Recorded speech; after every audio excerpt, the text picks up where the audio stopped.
దీంట్లో మంత్రులతో పాటు అన్ని విషయాలలో నిష్ణాతులందరూ కూడా ఇందులో ఉండి విజన్ 2047కి తెలంగాణ రైజింగ్ 2047 అనే ఒక పాలసీ డాక్యుమెంటును 2034కు $1 ట్రిలియన్ ఎకానమీని ఏ విధంగా మనం చేరుకోవాలి, 2047కు $3 ట్రిలియన్ ఎకానమీగా ఎలా చేరుకోవాలని ఒక ప్రణాళిక చేసుకున్నాం.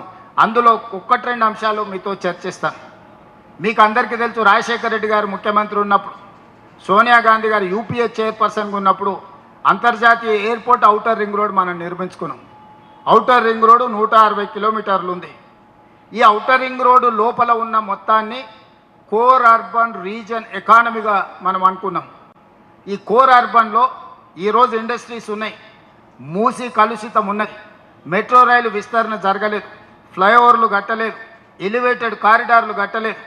ఇట్లా రకరకాల సమస్యలను అన్నిటిని కూడా మనం దృష్టిలో పెట్టుకొని ఈ ఏరియాను మొత్తము మనం క్యూర్ చేయాలనుకుంటున్నాం. కోర్ అర్బన్ రీజన్ ఎకానమీ అంటే క్యూర్, CURE. క్యూర్ అంటే దీన్ని ప్రక్షాళన చేసి బాగు చేయాలనుకుంటున్నాము. ఇది సర్వీస్ సెక్టర్. ఇక్కడ మొత్తం సేవలకు సంబంధించిన ప్రణాళికలు రచించి ఇండస్ట్రీస్ అన్నిటిని కూడా బయటకు షిఫ్ట్ చేస్తాం. ఈ లోపల ఉన్న ఇండస్ట్రీసు కాలుష్యాన్ని ఇస్తున్నాయి. ఇప్పుడు నాచారం ఏరియాలు ఉన్న వాళ్ళు ఇక్కడ ఎవరైనా ఉన్నారా? చాలామంది నాచారం ఏరియా వాళ్ళు ఉన్నారు. అక్కడ ఎన్నో పరిశ్రమలు ఉన్నాయి, మూతపడ్డ పరిశ్రమలు ఉన్నాయి, నడుస్తున్న పరిశ్రమలు ఉన్నాయి, కాలుష్యం ఉంది. ఇవాళ మధ్యతరగతి వాళ్ళు ఒక అపార్ట్మెంట్ కొనుక్కుందామంటే ఎక్కడికో పోయి కొనుక్కునే పరిస్థితి, ఎందుకంటే భూమి అందుబాటు లేకపోవడం వల్ల.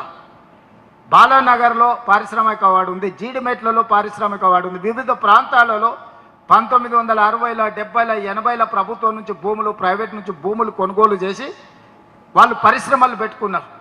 ఆ పరిశ్రమలు ఈరోజు నడవక మూతపడ్డాయి. కొన్ని ఉంటే వాటి కాలుష్యం వల్ల నగరంలో air pollution, soil pollution, water pollution ఉన్నాయి. ఆనాడు అవి ఊరు బయట, ఈనాడు ఊరు మధ్యలోకి వచ్చినాయి. వీటిని ఊరు బయటికి రింగ్ రోడ్ అవతలికి తరలించడానికి ఆ భూములను ఈరోజు ఇండస్ట్రియల్ జోన్లో ఉన్నాయి. వాటిని మల్టీ యూజ్ జోన్ అంటే రెసిడెన్షియల్ జోన్కు మారుస్తే అక్కడ కట్టే అపార్ట్మెంట్స్ వల్ల మధ్యతరగతి ఇండ్లు కొనుక్కోవడానికి అవకాశం ఉంటుంది, పేదలకు అందుబాటులోకి వస్తాయి.